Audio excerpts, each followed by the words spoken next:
Hi, Kelly from Johnny's Vintage Motorcycle here today with a Honda CB450 Police Siren.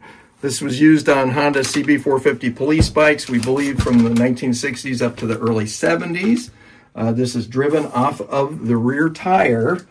We did test this thing. It really does work.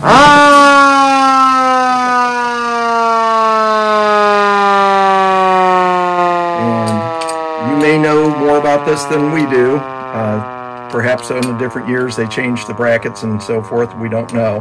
But this is the rear bracket where that would be mounted near the rear wheel. And then this is the bracket that would go onto the crash bar. This thing, as you can see, has the original tag on it, which indicates it's CB450. Made by Tokyo Siren. So the cable's good, the Siren does work. This would be a great addition to a restoration of a CB450 police bike, or just a really cool man cave item, because you could even rig it up to work if you wanted to.